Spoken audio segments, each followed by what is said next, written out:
Hi, welcome once again to another video brought to you by alkalinewatermalaysia.com. This video we're going to talk about 6 important features of healthy water.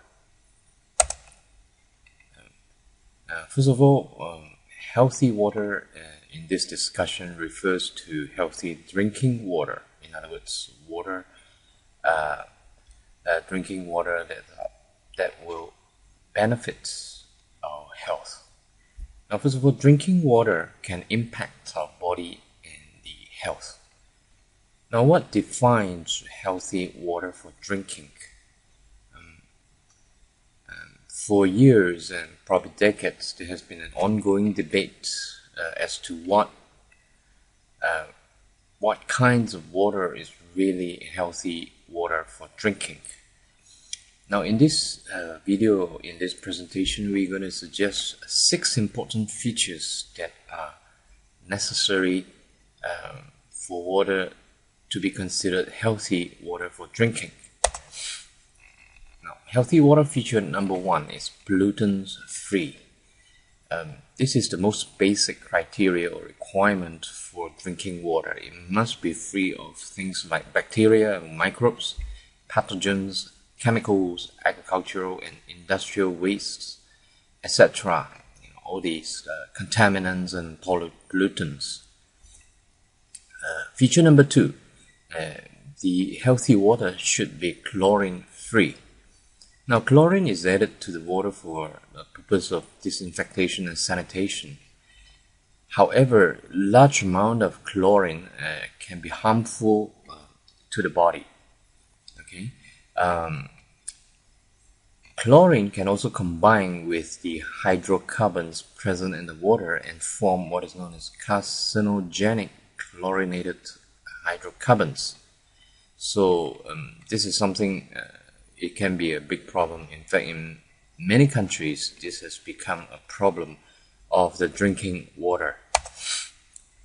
Now, feature number 3, pure, not necessarily healthy. In other words, pure water, clean water, or something like distilled water, there is nothing in the water. In other words, everything is removed. There is no dissolved solids and it's basically empty, okay?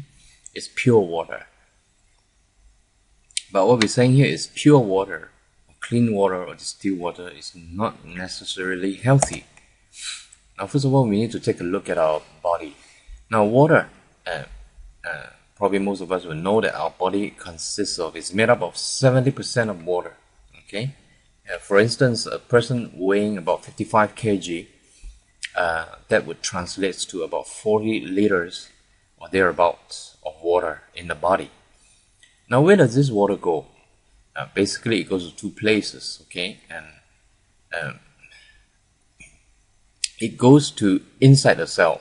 Okay, and this water or fluid, we call that intracellular fluid. If it goes outside the cell, it's called extracellular fluid. So this 70% of water basically goes to these 2 places, inside the cell and outside the cell. Okay. Now, of course, outside the cell, it includes 3 things. Okay. It includes the water between the cells. Okay. We call it interstitial, but don't worry about them. In between the cells, and then the lymph as well as the blood. Okay. The bulk of it will be in the lymph and the blood. Okay. Now, I think in 1959 there is a physiological professor. Okay, professor of physiology from Denmark. His name is Dr. Jens, I believe. He discovered what is called the sodium and potassium pump. Okay, this sodium and potassium pump basically operates in the cell membrane, okay, in the membrane of the cell. Basically, this pump operates in such a way that you can transport things in between the cell and the outside of the cell. Okay, so eventually this doctor went on to receive a Nobel Prize because of his discovery of another thing which is related to also the transport mechanism. But anyway, what he found out is this sodium potassium pump is actually in terms of their concentration, they are interdependent. Okay, in other words, when there should be a certain concentration of sodium outside the cell and inside the cell, and so also potassium. What they found out is, okay, outside the cell, in other words, within the water outside the cell or the extracellular fluid, the sodium content is higher than the sodium content inside the cell. Okay, higher than the sodium concentration in the intracellular fluid. And the potassium is higher inside the cell than outside the cell in the extracellular fluid. So once you disturb the concentration on either side, they will try to restore, okay, the balance, the ratio that is required to operate this pump, okay, this transport mechanism, so that it can operate smoothly. In other words, okay, let's say in the extracellular fluid outside the cell, the water outside the cell, the concentration of sodium decrease. What they will do is the sodium will be pulled out of the cell. Okay, same thing. If the potassium inside in the water outside the cell is too high, what they will do is they'll actually goes inside the cell, so to maintain a proper ratio. Now this is important. Okay, now with clean water or empty water, there's nothing in there. Okay, there is no sodium, there is no total dissolved solids, there's no sodium, there's no potassium. Now imagine when this water goes into the body and pass through or filled the outside of the cell, okay, the extracellular fluid. Now what is going to happen is it's going to dilute, okay, it's going to dilute the sodium concentration as well as the potassium concentration outside the cell. Okay, over time when this happens, what is going to happen is sodium is going to pull out of the cell, okay, to maintain that interdependent ratio. Okay, and over time what you do is this is going to disturb, okay, the normal functioning of the cell and eventually the proper functioning of the body. Okay, this not only happens to sodium and potassium, it also happens to calcium. Okay, when calcium is absent in the clean water or the pure water or empty water or distilled water that we consume, over a period of time, calcium is going to pull out of the bone. Okay, normally they're going to start pulling out of the spine and pelvic bones, and what will likely happen is the person who is drinking this type of water for long term is going to complain some pain in their bones, their spine, their hips, and so on. Okay, and of course, over a longer period of time, osteoporosis will likely be the outcome when you drink water that is of this nature, which is empty. Okay, we move on to feature number 4, high pH in alkaline water. Now, when we talk about high pH, we cannot just refer to pH alone, because high pH can be achieved by, let's say, we add something like potassium cyanide. Cyanide is a poison, and when you add that to the water, the pH will go up. Okay, so it's not correct to just say that, you know, high pH water is good. It's not. Okay, the high pH condition has to be in relation to the alkaline minerals in the water, in other words, the alkaline water.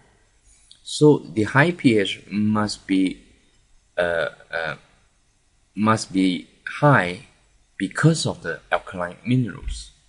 There are 4 major ones. Of course, there are others, but the 4 major ones are calcium, magnesium, sodium, and potassium. And these 4 alkaline minerals play very, very important role in the functioning of the body. As mentioned before, the sodium potassium pump and the calcium, all these minerals are needed to help the body actually get rid of things like acid wastes. Okay, we'll go into more details in another article on these aspects, because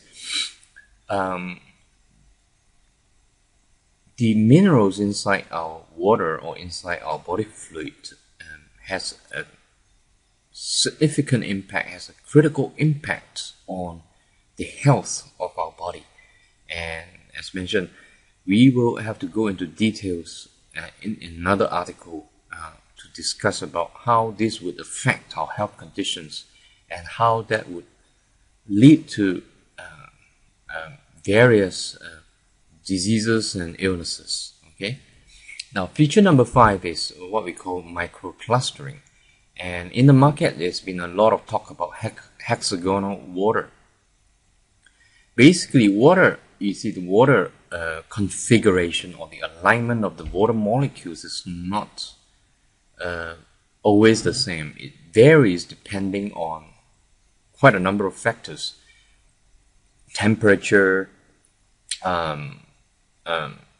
the minerals present, and so on.